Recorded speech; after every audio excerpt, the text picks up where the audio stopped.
The hottest thing in women's sports right here. Come on, man. Hey!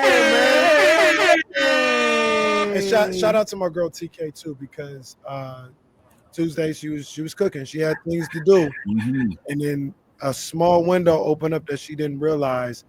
And she hopped in. I was already, when she told me, I was like, oh yeah, go handle that. Do what you got to do. And it was a small window where she could pull up. She pulled up for like 10 minutes, and it was like, no, I couldn't leave you hanging. And it was my birthday too. She's like, I can't leave you hanging on your birthday. So she pulled up, about 10, 15 minutes. We talked how crazy people were for hating on WNBA players wanting to get paid.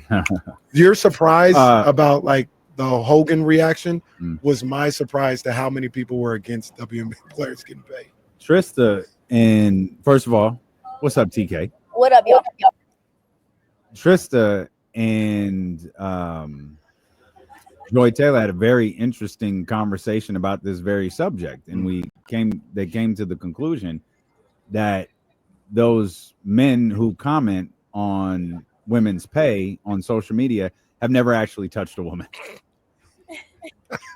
That could be the case. Let's start with the podcast, though.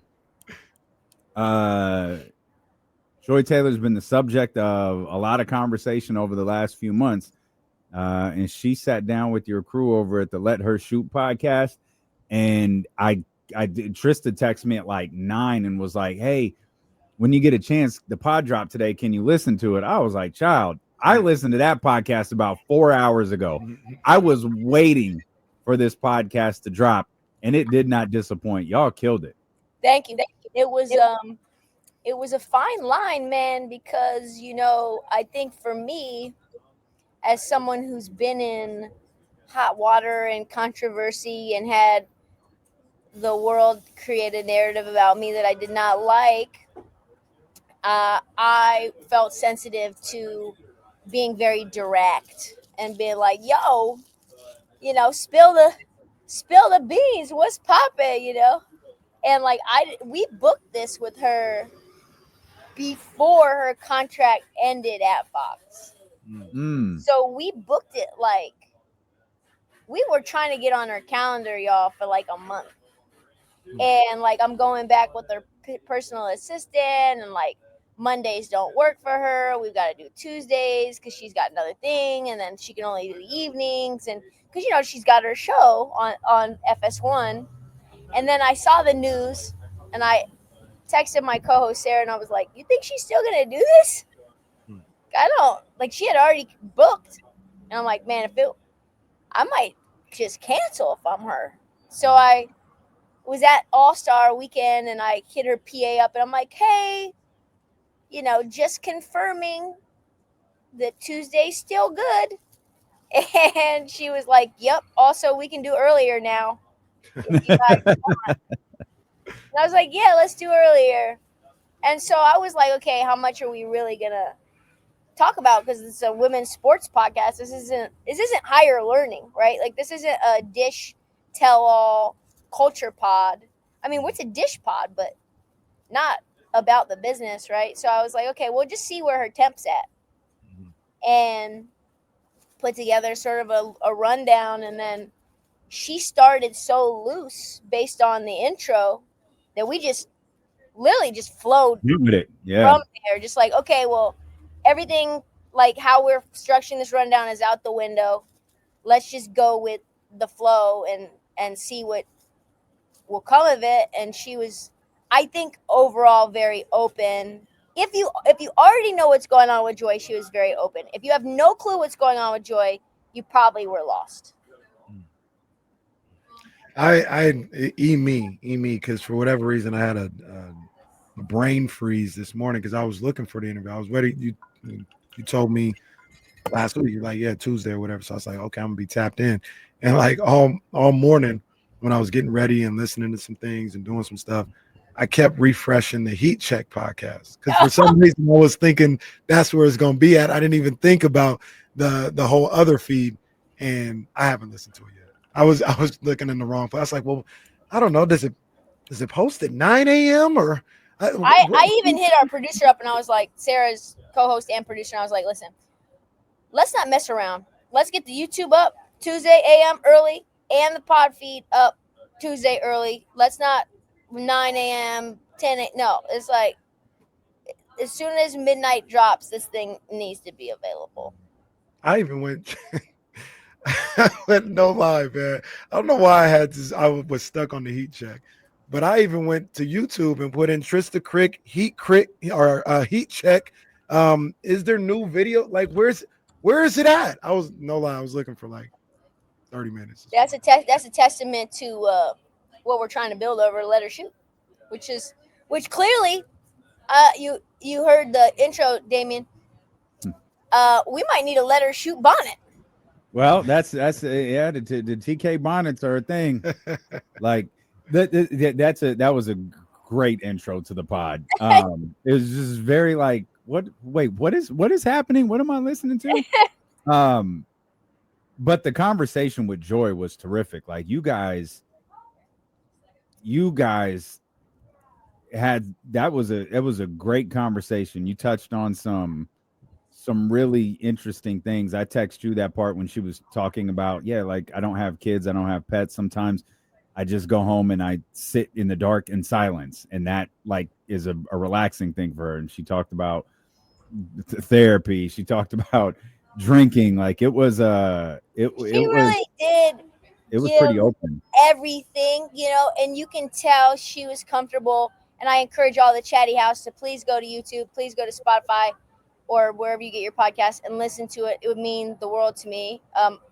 Those who are on my team are concerned that interviews are getting less interest than our normal pods, and I'm trying to convince them that's not the case. But so I think what was stuck out was that I would ask her something, or Sarah would ask her something, and her answer would be like 8 minutes long.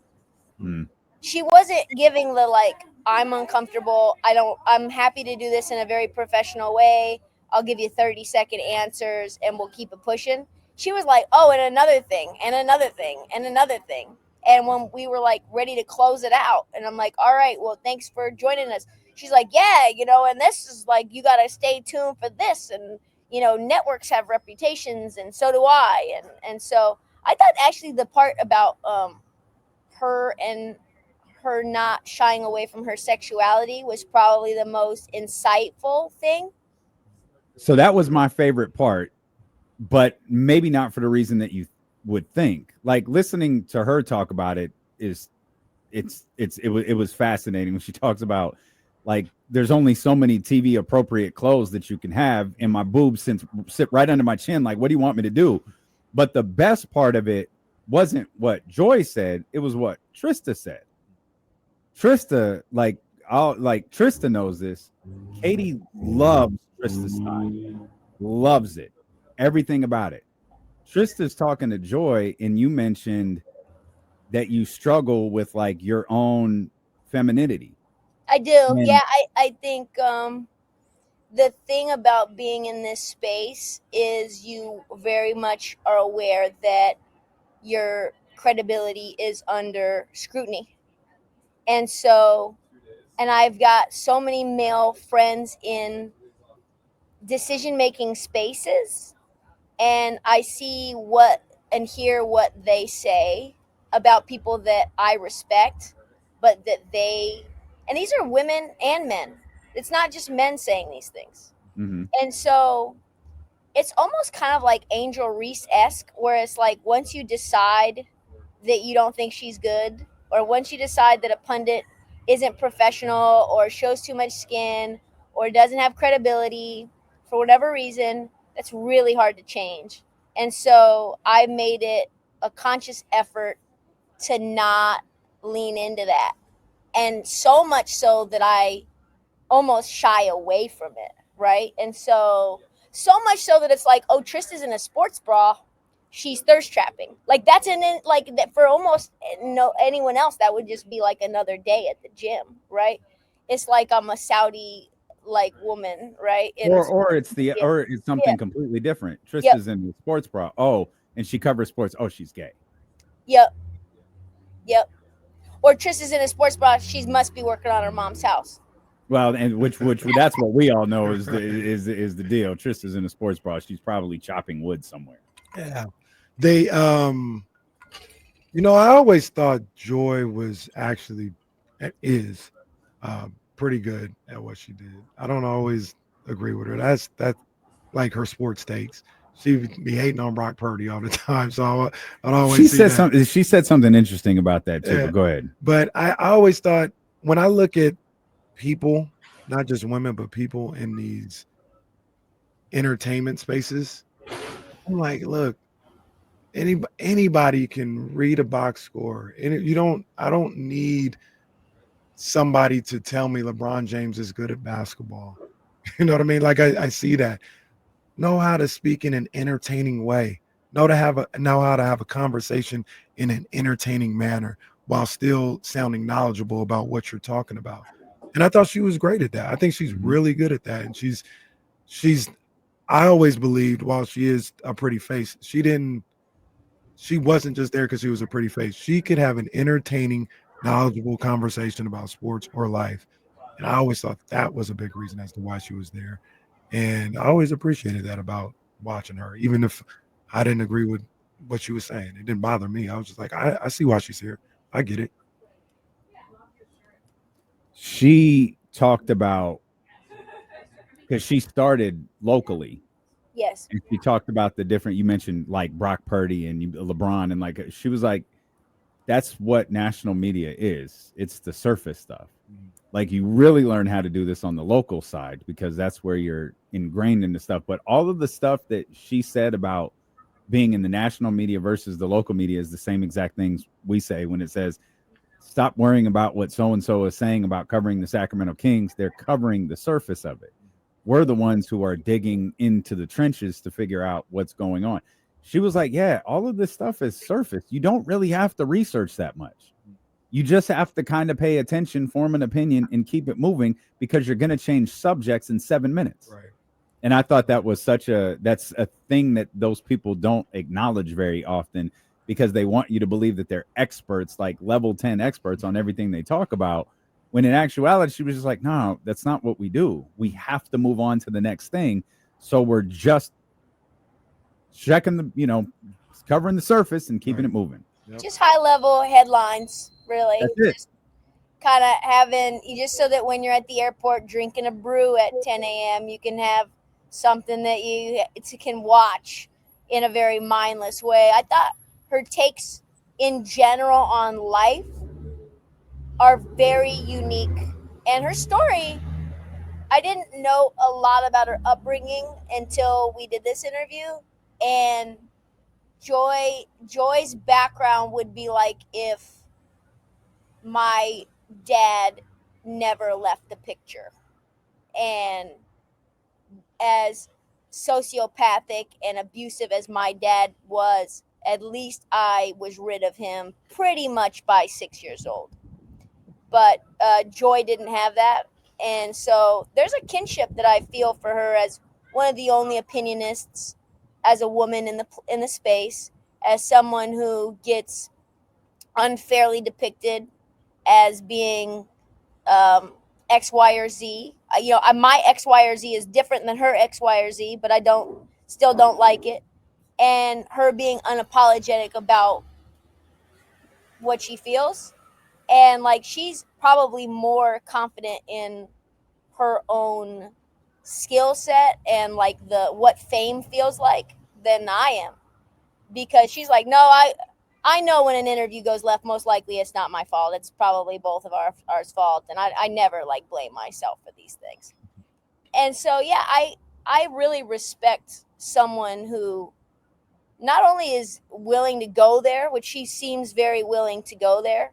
I think one of the things she recently said is that she believes prostitution should be legal so that this guy Craig in the basement doesn't take his rage out on us on the comment section, and he has someone to put his wet willy in. Pause. And so I actually agree with that, but that made big national news. And so I appreciate someone who's willing to be 10 toes down on their opinion, even if we don't agree with your tiering system or your ranking or whatever it is. She's very clear about like, this stuff doesn't matter. This is not anything groundbreaking. We're just passing the time and trying to be entertaining. This is not diplomacy. It's not hard news. And so thus I'm going to continue to do me and not worry about whether that's eroding my credibility, which I thought was like a really unique way of looking at it. You know what's interesting about that, because it caught my attention when she obviously the talking about prostitution being legal, and the line about those people who talk about women's pay in the WNBA and so on and so forth, and who are so critical of women, like they've never been with women. It's not just that, like, you legalize prostitution in that regard, and I know there's a bit of tongue in cheek into that, but it's also those people hate women, and that's not women being hated in this country isn't unique to men who can't get one. That's as old as racism. like women are always, and you are being in a very male dominated space. It's like, I don't have to, Kenny and I, we don't have to calculate every move we make. We're never going to be damaged because of where we work. Like, Kenny and I go work for Fox Sports. We're never going to be damaged by it. We go work for CBS Sports. We're not going to be damaged by it. You have so much that you have to deal with because you worked at Barstool. And that is something. It almost crushed us before we could even get going. Facts, right. We and that's something that we in this space will never, ever, ever have to deal with. You talked about thirst traps and what you wear. Sarah Hodges covers sports, and her approach to social media is very different than, say, like Morgan Reagan, who both beautiful young women. Sarah will post all of it on social media. Morgan Reagan will not, and those are like conscious decisions that each of those people have to make. If I want to post a shirtless picture today, I could, and I would never have to think twice about it. It's like the first picture on my feed. It's pinned. It's literally pinned. It's very pinned. It's a thirst video. I will make people believe that that's what I look like right now today, whether I do or I don't. Not relevant, but that's what I will make people believe. That's the first picture you're going to see. And I never have to think twice about that. Yeah, it's that's the part I struggle with the most, is because truthfully, in the past, and there's vestiges of it still that come up, right? Which is like internalized misogyny, even from a woman, which is when I see people who lean into that, I'm like, you could be so much more. Why are you doing that? And that's not fair either. And I think really Joy herself, I had multiple, she doesn't know this, but I had multiple conversations with the therapist about like that idea of like balancing that, and how at one point long nails used to mean something, and like false eyelashes mean something, and nothing positive, by the way. And how femininity has been policed. And because I have so much respect for Joy herself, and that she does that, that sort of changed my mentality in like 2019, 2020, where I used to sort of judge that also. And it's still really hard to not like almost like knee jerk do it when you see it on your page, like, oh God, what is this? You on the higher learn, I just saw the clip. I haven't seen the whole conversation, but I think on the Higher Learning podcast, she talked about how, she just wants to be done with it and go away and just disappear. And the caption was like, Joy talks about she wants to retire, and you said, no, that's cap. Did you talk about why you feel that's cap on the show, or she said something different? She said that there's like announcements coming. So, I mean, I don't know about you, Damien. It felt like it was not over. Oh no. Mm-mm. Not only was it not over, whatever she's doing next is, she knows what it is. Yeah, it's like literally in the motion works. What it felt like to me from the conversation, because she was talking about another low-key great part of the conversation when we were talking about like, hey, isn't it odd that the stud buds can be so wildly popular, and Voldestool is what I'm calling it on Letter Shoot now, that Voldestool can equally be as popular, and that people are wanting to lean into more Pat McAfee, more Dave, on him on being on Fox News kickoff and them sort of funneling their resources there. And she talked about like, listen, there's a lot of people who want dried chicken, boiled chicken and rice. And like, it's actually, there's like a lot of places you can find that. Almost all of the places are that. But the beauty is there's a lot of places that you can be you and express yourself fully, uniquely, unapologetically. And there's an audience for that too. And there's money being poured into that too. So as I was watching it back this morning, because I wanted to see how it got cut and how it sounded, I was like, oh, she's going independent. To me, it feels like Joy might start. I have no idea. I didn't ask her like offline. But to me, that felt like I'm going to start my own thing where I don't have to worry about a network. Maybe she does something with Gilbert Arenas. I asked her about that, and she said, he's going to be on the podcast. But she's teasing the fact that, like, I might be aligned with someone that you don't expect me to be aligned with. But people didn't expect me to also be aligned with Fox. And that's why I joked and I said, oh, so you're going to Barstool. And she said, I am not going to Barstool. That's the one place we know she's. I don't even know who I would expect Joy Taylor to be aligned with. Like I don't like I she doesn't have any comps. I don't know who to. But you mentioned her starting her own thing 4 months ago ish. You started your own thing on Instagram, the Daily W Sports. Over WNBA All-Star Weekend, this blew up. Like this page absolutely blew up. You are a genius when it comes to content creation. And I had to pull this up because I knew it was close, and I'm sure you know this already, but I knew it was close. And your royal family reel hit 1.1 million. Let's go, baby. And Usain Bolt like that joint, y'all. Not tagged in it, not the subject of it. Found it on Instagram and responded to it. Yes. That's the royal family be racist. Smash the like button. A former lioness that played for Team England commented, yes, this is what they do. They want to erase us. You click on her page, first picture, her with the royal family as a member of Team England. Yeah, making moves, baby. Doing numbers, as Larry June would say. Yeah, it feels good to be a voice for people who need that, And like, there were so many comments, if you read it, they were like, when we say it, everyone's like, you're tripping. Oh, like you're just making too much out of it. And so it's kind of like, well, when the white girl says it, it's kind of true. What did they call you? In that post that you really loved, what did they called you something? I don't let me find it. Uncle Sarah. Oh, yeah.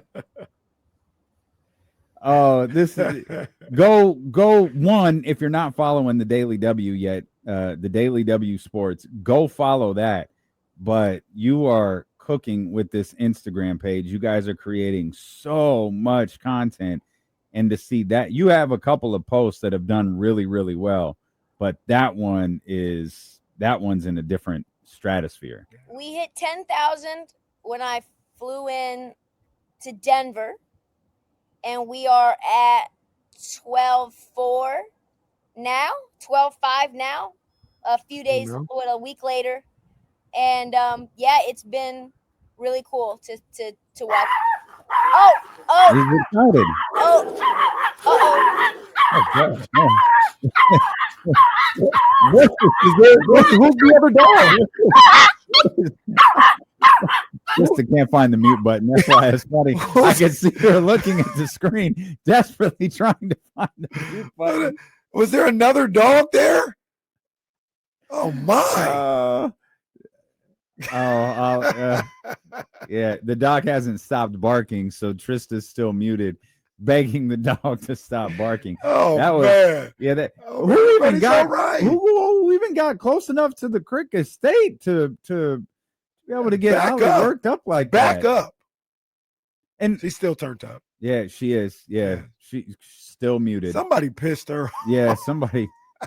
We ain't even had the chance to bring up the Luka Doncic Men's Health magazine. We gotta talk about it. Ollie, come here. Hey, where's Emma? She's at home. I'm at the workspace right now. Okay. So we have there's this business in the workspace that. Come on, man. Don't you see? Don't you see? Don't you see right there? Anyway, they've used every conference room. Literally every single one. It's in this building. They've taken because they've got like a huddle up meeting. So I am forced to be on the roof to take this. Okay. And so that's where I am right now, which is normally a pretty chill, nice spot. But when they bring other dogs up here, we got little issues. So I think we're starting to calm down. Luka. What's your thought about Luka, men's health, all this other? I got a thought too, but I want to hear what you got to say. I think we have to thank Nico as fans, as basketball fans, for lighting a fire of shade under Luka. Because I just don't think his mentality was ever going to allow him to lose the weight and really take his fitness seriously. And I always said to friends, if Luka ever spends a full off season in LA, adopting the LA lifestyle and gets in shape, the level of Luka that we'll see is 3 levels up. And I just didn't ever think that was going to happen because he likes to party. That was, as you guys know, as somebody who was sort of very close to the scouting of Luka when the Kings could have taken him, that was pretty much the rap on him, was that he parties too much, he eats too much, he doesn't take care of his body, he drinks, he does hookah. He's like a sort of an international James Harden. And like, what is that going to be? And I think that has continued to sort of stay the rap and was one of the reasons that Nico traded him was, I don't think I want to give this guy $400 million when I think his body's breaking down mostly because of him and the choices that he makes. Even though we can say whatever you want to say, and another conversation could be made about Anthony Davis and his body breaking down. But I think that level of shock and hurt and embarrassment and feeling like a big slap in the face after you just took a team to the finals kind of is like, all right, well, I'll show you exactly what I can do and what I can be. And I think being around LeBron and how he takes care of his body and his work ethic has been influential. I don't know how much it's changed things, but I think it's effective. And being in LA itself is a great, like, there's nothing that makes you feel fatter than walking around LA. Doesn't matter what you look like. Doesn't really, you're like, damn, I need to drop 15. Doesn't matter. You could be a size 0. And there's just that many sexy, undressed people walking around eating their green salads and green juice, you know? And so to that, I think it's going to be really cool to see Luka try and sustain that because, you know, he's a big boy. He's like tops out at 270. So I'd like to see him continue to – he clearly has like a James Harden level of roller coastery, weight increase, weight decrease kind of a thing. We've seen the many shapes of Luka over the years. Shapes of Luka's wild. See, I like to see that from Luka. That's great. Everybody take your health seriously. You know what I'm saying? Like, that's dope. The problem with Luka was in his blood, was in his heart. He gonna whine forever. It don't matter how many push-ups he can do. He gonna whine and complain forever. That's who he is. He's not gonna play defense. That's who he is. He's going, when the ball's not in his hands, it's not like, oh, I'm healthy now, I'm gonna start cutting and moving without the ball and set screens for other. No, I'm gonna stand over there because I'm not involved in the play. And those are gonna be the reasons why it's gonna be difficult for him to win a championship or put a team around him to win a championship. When he was fat, he averaged 32. Like, what he gonna average now? 42? I don't think so. He gonna still have the same type of production. He's gonna be a productive player. The things that hold him back, dumbbells can't help. That's how I look at it. I think you're minimizing it a little bit too much. Like, I think he could move differently on the defensive end as a lighter player. That's what I believe. He won't. That's my belief of Luka. It's never been a whether he can't or can, because he was healthy his rookie season and didn't play no defense. In the bubble, he was in great shape and looked skinny, and he still didn't defend. He won't. It's in his blood, in his mind. That's the holdup. In his blood is wild. I was like, what? Alcohol is in his blood? What could be in his blood? His DNA. He's like, he's got Weiner in his DNA. So does James Harden, and James Harden's never won anything. So does, to a degree, Russell Westbrook's not cutting when he didn't have the ball, like later in his career. And I think most superstars don't really want to cut without the ball. They just don't. So, yeah, I mean, Dame Lillard doesn't play defense. Dame Lillard doesn't cut without the ball. You could say that for a lot of high-usage guards. Donovan Mitchell's not cutting. Donovan Mitchell's not playing defense. I agree. That's why I don't think much is going to change. Yeah, just because he's in shape. These guards in general don't defend. But I think going to the finals and going to the Western Conference Finals team that he had with Jalen Brunson is very impressive, and you can get by a lot. It just depends on your matchups, right? And they beat OKC. I think it's weird that we don't talk like they did. This team was a 3 seed. The Lakers. Yeah, talking about this upcoming season. This team is a 3 seed, and I think sometimes we talk about them like they were fighting for the play-in. This is a 50, can't remember if it was 50 wins or 50 plus win basketball team. I think it's 51-52. Yeah, and so you have, of course, you had Anthony Davis part of that season. You had Luka Doncic part of that season. I don't know how many games Anthony Davis played in the Lakers uniform, but I don't know that much has changed in either direction with this Los Angeles Lakers team for me to think that they're anything more or less than a 50, 51, 52, 53 win basketball team. They are. What happens from there, I have no idea. I have an idea. Okay. Go ahead, Tristan. I think they're going to be a good regular season team, as we saw. I think they are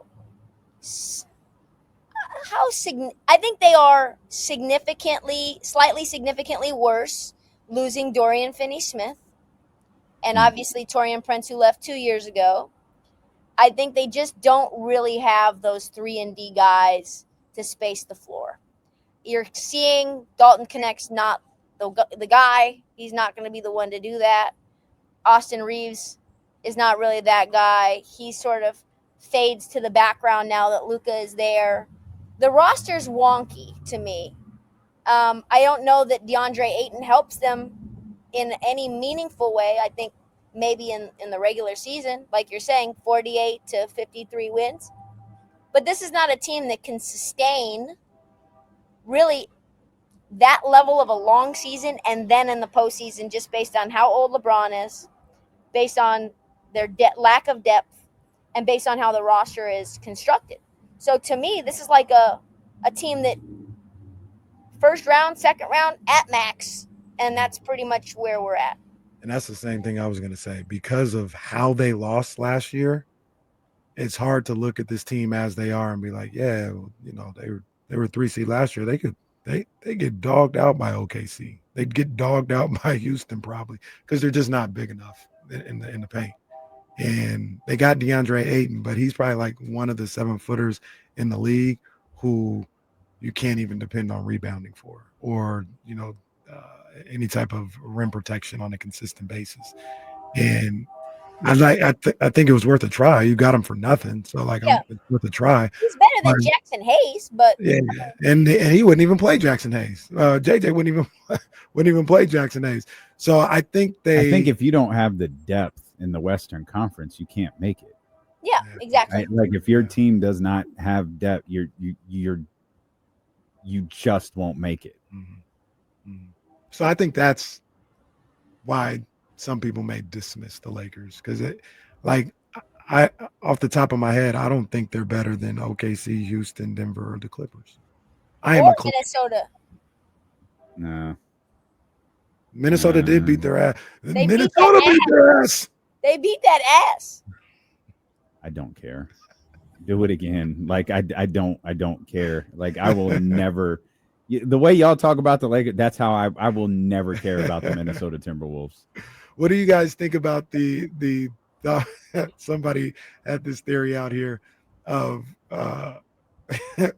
Luka being on Men's Health, getting this shine. All of a sudden, new LeBron workout video is out, and this time I know, I saw that. in any Laker gear. It's just regular Nike gear. But LeBron, he couldn't let Luka have the moment. I'm working out. I'm back in the gym. There's just no one. He is really comical, isn't he?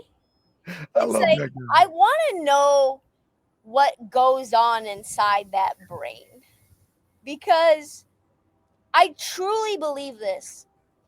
He's one of the greatest, like the ratio of athleticism, skill, longevity, IQ for the game, business savvy, like just personality off the floor in terms of not getting into trouble. All those things are like premium, elite. To the level of like self-confidence, like he just is so insecure. It's crazy to me how much he desires to be in the spotlight and loved and beloved, and to like always clap back. He reads every comment.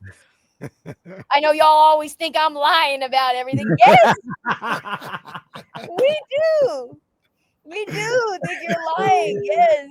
Didn't somebody ask him about Anthony Davis in that question or something? He's like, I know y'all think I'm lying. I'll be seeing y'all think I lie about everything. It's like, what are we doing, man? And we think you lie. We think you lie because you're insecure. Right. That's what it is. Why would LeBron James be insecure? I don't know. Like what drives his insecurity? Is it the mic thing? Right now, mortality. I know you're talking about maybe as a whole, but right now, the Luka thing in Luka and the Lakers. That's definitely picking at him because they didn't tell him that they were selling the team. They're building around Luka. They're basically saying we just want him to leave. And this is the first time that's ever happened to him. Right. Ever. Well, we talked about this. He had it for the first time in his career. It really maybe for the first time since he was 15 years old, he doesn't have control of anything. No leverage. Like he has, and that's why I say is part of his insecurity, if he has it, is mortality. He's facing his basketball mortality for the first time. Not because his skills have declined, not because he's still not one of the very best players in the league, which he absolutely is. It's because his current team might not care about him. And he knows, they know, he knows, we all know he's at the end. No matter how good he is, 24, 8, and 8, it's still the end. You're nearing it. It's just how close are you? Are you 82 games away? Are you 164 games away? Like how far away from the end are you?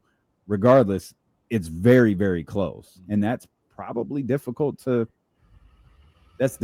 deal with. Then it's an avalanche of this stuff. Yeah. Luka, the Lakers sale, Genie, who's his ally, is by all intents and purposes out. The big meeting at the fancy Hollywood restaurant without him, and being 40. To be fair to your original question too, and Trysta, I want your thoughts on this as well. He has always kind of been like this though. Like you even go back to the cast on the hand after losing the finals. Like, come on, man! It's been happening for so long, and we all see it. It's like, nowhere. It's just He's just that was pretty iconic. That man played 4 games with a broken hand and had that bitch wrapped before he got to the podium after that 4-game sweep. That is iconic. Why, LeBron? You're great. You're the GOAT in a lot of people's eyes, if not 2 in other people's. Why? It's crazy to me. I wish I could know more about why he's this way. I think too, he's not getting the Kobe treatment, not just because he wasn't drafted there and had his whole career there. I think the Lakers are and actually from what I hear from around the league too, from people who are inside of different organizations, Rob Pelinka's just tired of Rich Paul, just tired of Clutch, and them really putting their finger into every little thing and wanting to be just tightening the screws in every way and exerting control and as much as they can. It doesn't really feel like a partnership to me. It feels like, I really use the word cartel, and I mean it. It really feels like Clutch operates in a very muscly way. I have a confession. You're now represented by Clutch. I love LeBron's passive aggressive behavior. Like the picture with Jokic's agent. Come on. That was so fantastic. Come on. This dude's hilarious. I enjoy it. It is level 10 petty, and I think it's terrific. I also think it's the funniest. Like, he's so much funnier than KD at this. If he was just trolling us this whole time, like, I'm just gonna mess with these guys. I'm just effing with them. It's the best career we've ever seen at that in our entire human history. That it's all so, like you said, passive aggressive. It all has meaning. Even down like how they talk about the workout. Like, since he's been in LA, when he does these little workout videos, it's at the Lakers facility. He's got Lakers gear on. But this time, I'm at the Clippers facility, just regular Nike gear.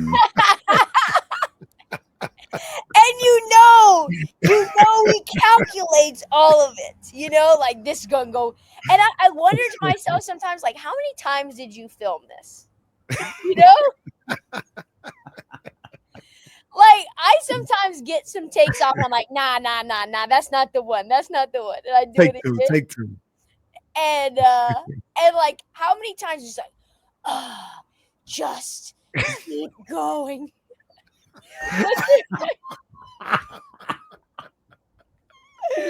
Was there more to that? Because I was confused. But, like, smiling through it all. Can't believe this is my life. So many memes. What is he gonna do when it's all over? No, the question is, what are we gonna do? I'm gonna miss LeBron. LeBron knowing the word to every record that came out 5 minutes ago, or not knowing the word, not knowing the word. Other thing, I'm gonna miss discovering Migos. Discovering Migos before Migos was formed was one of the. Well, our favorite. He knew Kobe was gonna have 81.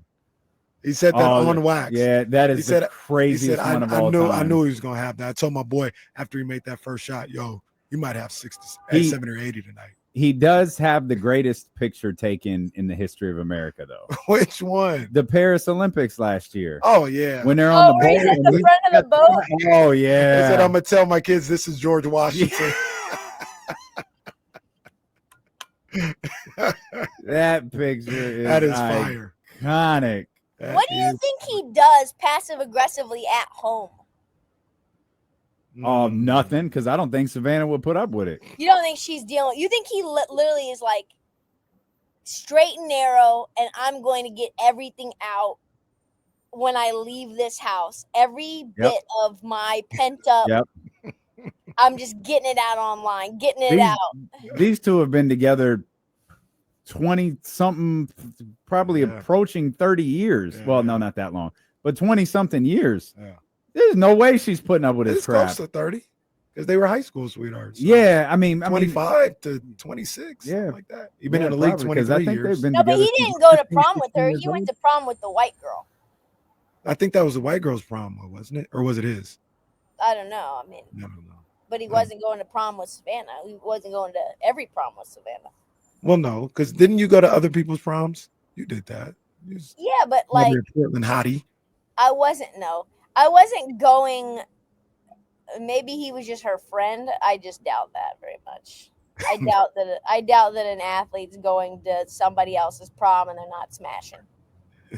Yeah.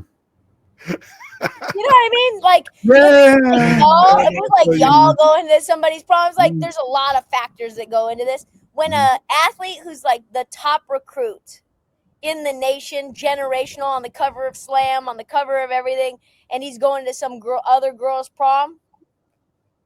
No, I understand. Yeah. I understand. You're killing it.